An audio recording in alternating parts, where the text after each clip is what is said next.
Hi guys, कैसे हैं आप लोग। सो गाइस, क्वेश्चन को देखें, यह काफ़ी अच्छा क्वेश्चन है कि which bromide will most rapidly undergo solvolysis in aqueous ethanol. Now guys, आपको एक बात मैं बता दूं कि सोल्वोलाइसिस का मतलब क्या होता है। सोल्वोलाइसिस बेसिकली SN1 रिएक्शंस होती हैं, राइट। पहले आप ये याद रख लें, सोल्वोलाइसिस सिर्फ और सिर्फ SN1 रिएक्शन होती हैं जिसमें जो न्यूक्लियोफाइल होता है वो सोलवेंट ही होता है, राइट। यानी अगर मैं RX को किसी सोलवेंट में डाल दूं, फॉर एग्जांपल ETOH में, तो जो SN1 रिएक्शन होंगी वो उसके में जो न्यूक्लियोफाइल का काम करेगा वो सोलवेंट करेगा। कैसे? फॉर एग्जांपल, हालांकि मैं इस पर एक प्रॉपर वीडियो बनाऊंगा गाइज, लेकिन इसमें मैं आपको ऐसे बता रहा हूँ कि फॉर एग्जांपल CH3Cl में लेता हूँ और मैंने MEOH न्यूक्लियोफाइल लिया, तो अब क्या होगा SN1 के लिए। SN1 में सबसे पहले आपका जो लिविंग ग्रुप है वो निकलता है, तो CH3 पॉजिटिव यानी कार्बोकैटायन फॉर्मेशन हो गई। उसके बाद में अटैक होता है न्यूक्लियोफाइल का, जहाँ पे आपका ये सोलवेंट है।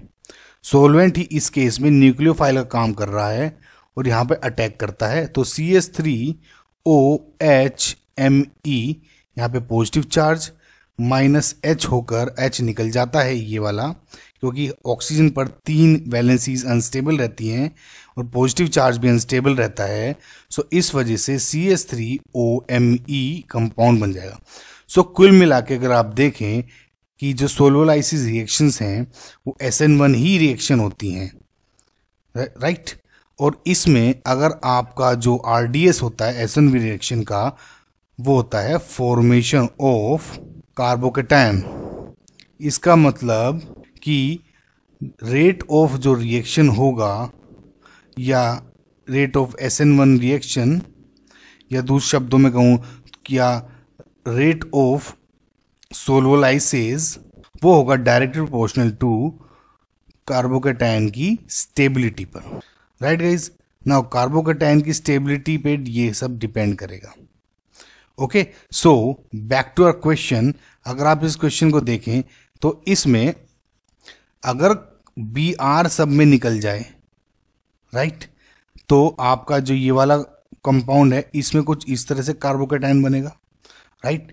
सिमिलरली इसमें इस तरह से कार्बोकैटायन बनेगा, सिमिलरली इसमें इस तरह से कार्बोकैटायन बनेगा, और सिमिलरली इधर भी ऐसे कार्बोकैटायन बन जाएगा।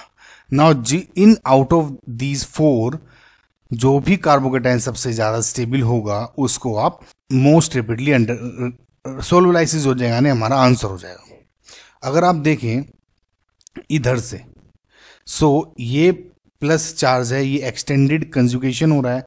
साथ ही साथ अगर आप देखें गौर से, ये एरोमेटिक स्ट्रक्चर भी है। कैसे? देखिए, मैं आपको एरोमेटिसिटी पे एक वीडियो बना चुका हूँ गाइज। सो अगर आपको कोई कंफ्यूजन हो एरोमेटिसिटी पे तो उसे आप देखें। ये ऑक्सीजन है, ये प्लस चार्ज है। मैंने आपको बताया था कि जब भी आपको साइक्लिक कंजुगेशन देखनी हो, आप इस तरह p ऑर्बिटल बना ले। O पे लोन पेयर होते हैं तो 2 इस तरह बन जाएंगे। कंफ्यूजन होगा इस तो वो वीडियो देखें तो आपको समझ में आ जाएगा। सो कार्बोकैटायन है, उसमें भी एक एम्प्टी ऑर्बिटल होगा जिसपे पॉजिटिव चार्ज होगा। सो मैंने क्या बताया था आपको कि अगर आप स्टार्ट करते हैं एक से ए ऑर्बिटल यानी कंप्लीट हो के एक ही प्लेन में अगर आ रहे हैं तो साइक्लिक कंजुगेशन हो जाएगी। सिमिलरली पहली कंडीशन तो ये पूरी हो गई।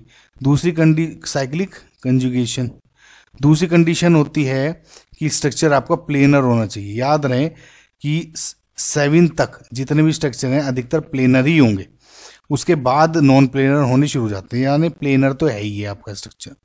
अब 4n+2 पाई इलेक्ट्रॉन्स होने चाहिए। अब देखें कितने हैं, 1 2 राइट, 3 4 और 2 ये लोन पेयर, राइट, 5 और 6 पाई इलेक्ट्रॉन्स, यानी n=, अगर 1 लिख लें 4n+2 पाई इलेक्ट्रॉन्स होने चाहिए, सॉरी। सो n=1 यानी 6 पाई इलेक्ट्रॉन्स। तो इसका मतलब ये आपका स्ट्रक्चर एरोमेटिक हो गया। अगर आप आंसर, क्योंकि एरोमेटिक हो गया, यहाँ पे कोई साइक्लिक कंजुगेशन नहीं है, सेकंड डिग्री कार्बोकैटायन है, इधर सेकंड डिग्री कार्बोकेटायन है, लेकिन अगर इन दोनों को कंपेयर करें, इधर हल्का सा माइनस आई इफेक्ट आप मान सकते हैं, हालांकि इतना फर्क नहीं पड़ेगा, लेकिन इनके कंपैरिजन में ये ज़्यादा स्टेबल है। ये सेकेंडरी है सिर्फ, इधर सेकेंडरी कार्बोकेटायन है लेकिन एक्सटेंडेड कंजुगेशन भी है। सो अगर आप ऑर्डर बनाना चाहें इनका स्टेबिलिटी का, तो मैं कैसे बनाऊंगा, ABCD में इनका A सबसे ज़्यादा स्टेबल, देन D, उसके बाद B एंड उसके बाद C। फिलहाल आंसर क्या होगा आपका, ये due to aromaticity. Now guys ये स्ट्रक्चर आप बहुत पूछा जा सकता है, कंफ्यूज हो जाएंगे, इसलिए आप याद रखें कि इसमें एरोमेटिसिटी की वजह से आंसर आया था। Right guys, so I hope आपको ये क्वेश्चन समझ में आया होगा। Thank you for watching guys, like share and subscribe, bye.